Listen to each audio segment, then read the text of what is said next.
ಬಾಂಧವರೇ, ನಾವು ಇಂದು ಬಾಗಲಕೋಟೆ ಜಿಲ್ಲೆಯ ಬಿಳಗಿ ತಾಲೂಕಿನ ಸುನಕ್ ಗ್ರಾಮಕ್ಕೆ ಆಗಮಿಸಿದ್ದೀವಿ.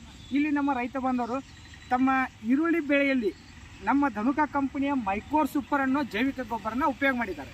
ಅದರ ರಿಸಲ್ಟ್ ಯಾವ ರೀತಿ ಐತಿ ಮತ್ತು ಅವರು ಯಾವಾಗ ಉಪಯೋಗ ಮಾಡಿದ್ರೆ, ಎಕರೆಕ್ಕೆ ಎಷ್ಟು ಪ್ರಮಾಣದಾಗ ಉಪಯೋಗ ಮಾಡಿದ್ರೆ ಅನ್ನೋದನ್ನು ಇವತ್ತು ಅವ್ರ ಬಾಯಿಂದಾನೆ ಕೇಳೋಣ. ಬನ್ನಿ ಸರ್, ನಮಸ್ಕಾರ ರೀ.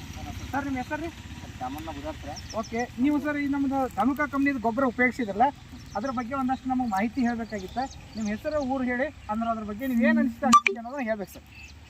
ಸರ್, ನಮ್ಮ ಊರು ಸುನೀಲ್ ಸರ್. ಹಾಂ, ತಾಲೂಕು ಬಿಳಿಗಿರಿ, ಜಿಲ್ಲಾ ಬಾಗಲಕೋಟೆ. ಹಾಂ ಸರ್. ನಮ್ಮದು ಇದು ರಿಸಲ್ಟ್ ಹೆಸರು ಮೊದಲು ಎಣ್ಣೆ ಹೊಡಿಕೆ ಸ್ಮೆಲ್ಲ ಕೇಳಿ ಸರ್. ಹಾಂ ರೀ. ಲಾಟ್ರಿ. ಹಾಂ ರೀ. ಇಲ್ಲೇನು ಮೈಕೋರ್ ಸೂಪರ್ ಅಂತ ಹೆಸರು ಹಾಕೊಂಡಿಲ್ಲ ರೀ. ಹಾಂ, ರಿಕಾರ್ಡ್ ಹೆಸರು. ಓಕೆ. ಮತ್ತು ಇಲ್ಲಿ ಹೆಸರು ಇಡತ್ರಿ. ಹಾಂ, ಮತ್ತು ರೋಗದ ಏನು ಇದು ಇಲ್ಲ ಸರ್. ಹಾಂ, ಈಗ ಹೆಸರು ಈಗ ನಮಗೆ ಒಂದು ವಾರ ಮುಗಿಸ್ತಾರೆ ಅದು ಪ್ಲಾಟ್. ಆ ಕಡೆ ರೀ. ಹಾಂ ಸರ್. ಹಾಂ, ಈಗ ಒಂದು ವಾರ ತಕ್ಕ ನಮ್ಗೆ ಇರುತ್ತೆ. ಹಾಂ, ಈಗ ಅಂತ ಆಗುತ್ತೆ, ಸ್ವಲ್ಪ ನಮ್ಗೆ ಹೊರಗಡೆ. ಓಕೆ.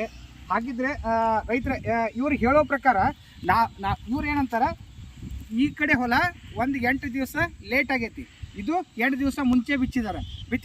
ಸೊ ಈ 2ರಲ್ಲಿ ರಿಸಲ್ಟ್ ನೀವು ನೋಡ್ಬೋದು. ಇದು 2 ದಿವಸ ಲೇಟ್ ಆದರೂ ಕೂಡ ಅದಕ್ಕಿಂತ ಹೆಚ್ಚಿಗೆ ಬೆಳವಣಿಗೆ ಐತಿ, ನಂತರ ಅದಕ್ಕಿಂತ ಹೆಚ್ಚಿಗೆ ಗ್ರೀನೆಸ್ ಆಗೈತಿ. ಸೊ ಇದೊಂದು 2 ಪ್ಲಾಟ್ ತೋರಿಸ್ರಿ. ಇದು ಉಪಯೋಗಿಸದೇ ಇರುವುದು, ಇದು ಉಪಯೋಗಿಸಿದ ಈರುಳ್ಳಿ.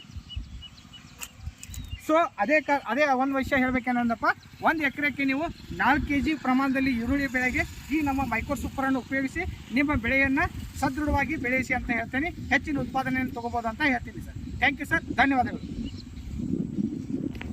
ಆಗಿತ್ತು ನೋಡಿ.